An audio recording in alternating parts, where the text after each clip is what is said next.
이번에는 문단별 주제 파악하는 내용입니다. 역시 두 문제가 나와 있는데요. 하나는 가부터 라의 주제, 문단별 내용이고요. 다음에는 이 글을 통해 알 수 없는 것이 되겠네요. 내용 일치가 있기 때문에요. 이 부분을 먼저 키워드 체크를 하고요. 그 다음에 한 단락 한 단락 읽어나가면서 첫 번째 연결 문제를 풀어보도록 하겠습니다. 자, 알 수 없는 것, 내용이 있냐 없냐만 확인하면 되겠죠. 계절풍의 풍향과 기압 배치의 관련성, 경도가 작을수록 세기도 약해지고요. 겨울 강수량이 40에서 50%, 우리나라 겨울 북서풍은 시베리아 기단의 영향이 크다. 자, 이 정도였습니다. 자, 그러면은 우리 각각의 단락부터 한번 보도록 할게요. 계절풍은 세계 곳곳에 나타나지만 아시아는 세계 최대의 계절풍 지역이다.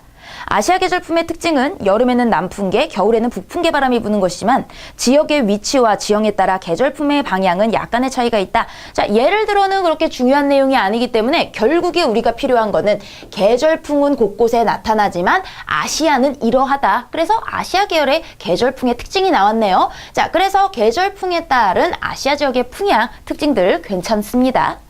나는요, 우리나라는 각 지점의 풍향을 보면 우리나라 이야기로 넘어왔습니다. 겨울에는 이렇고요. 여름에는 이런 객이 높고요.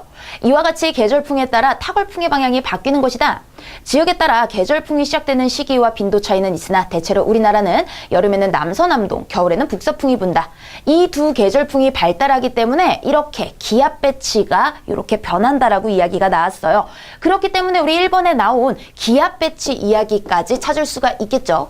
자, 나를 봤더니요, 우리나라의 풍향 그리고 거기에 따른 기압 배치 정확하게 나왔네요. 겨울 계절풍은 기압 정도가 크기 때문에 풍속이 강하고 여름 계절풍은 겨울 계절풍에 비하면 기압 정도가 작아서 풍속이 약하다. 자, 요거 2번에 해당하는 내용이죠. 기압 경도와 바로 바람의 세기에 관련된 내용 2번 나왔고요. 계절별로 나온 겁니다. 그리고 바람의 물리적 성격도 겨울은 차고 건조하고 여름은 무덥고 습기가 많대요.